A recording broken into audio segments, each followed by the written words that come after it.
I wonder if you want to just talk about what's important when how you like to receive stories, because it's different, it's TV and radio, and then obviously yourself because it's different. You know the lead time's different for print. So do you want to? Okay. So how you'd like to receive information? Well, you touched on it before. A lot of my stories come from personal relationships, so I'll meet people, I'll talk to them. And often they don't even know it's a story, so they'll tell me something that they've seen in the community or trends that they've seen, whether it's a doctor I'm speaking to or a lawyer. I'll say, oh, well, I've seen an increase in this, or did you know about this? And I think, oh, tell me more, that's a story. Other times, like, say, my relationship with people in the government, they'll come to me with a launch that they've got, say, in a month's time.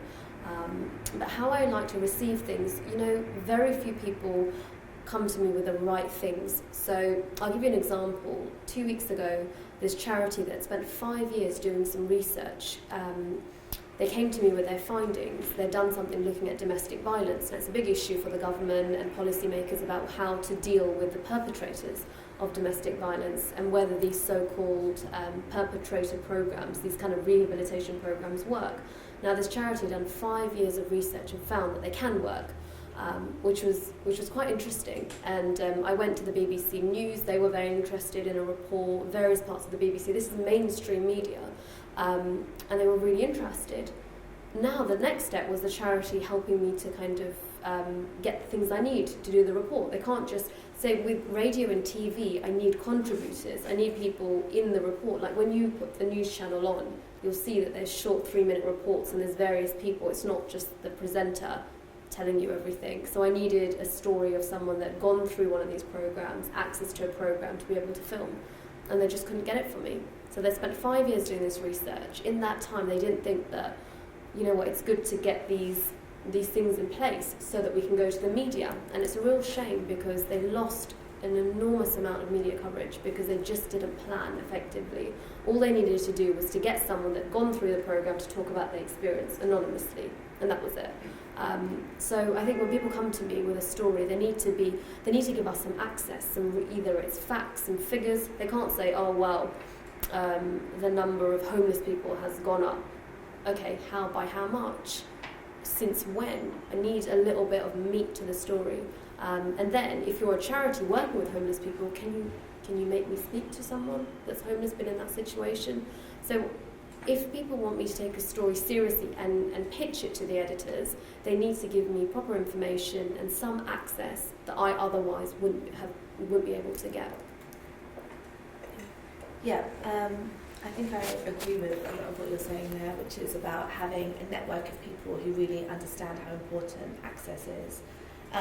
One of my own experiences last year was we were doing a feature in the paper where we were looking at various celebrations within the Asian community, one of which was for Saki, which we really wanted to cover. And when it came down to really sourcing, photographers, people from the community that we could really talk, or maybe, spend a day with to talk about, the preparations for the celebration, what that really entails, all those kind of details, it became really, really difficult actually to make that happen. And, there wasn't a thread of communication that made my job easy. So I think that, there's a number of things. One is about visibility in the media. So, people like us who are kind of pushing through, these stories, this is something that exists, this is an events calendar where, Vasaki should definitely be on, and this is definitely something that we should be covering. But then, more than that, it's also saying, okay, well, not only is this something that's happening, but this is something that we should cover, and this is how we should cover it. These are the people within the community that we should be speaking to. And I think if you have all of those kind of relationships with us, and you have a press release, you have, photographers, you have someone who can film, those kind of things are really amazing. It makes our jobs a lot easier because quite a lot of the time we're speaking to, English, white, mainstream media who don't understand that at all. So for them to also, agree to have that covered, to have like a double-page spread in somewhere like The Guardian or in the paper, they need to really understand that. And so it really helps my job if I can say, this is definitely a thing, this is being backed up by members of the community who, are really on board and want that story to be told as well. So I think quite often when you're speaking from minority perspectives, you need to work quite hard at, teaching the mainstream about your community and your background.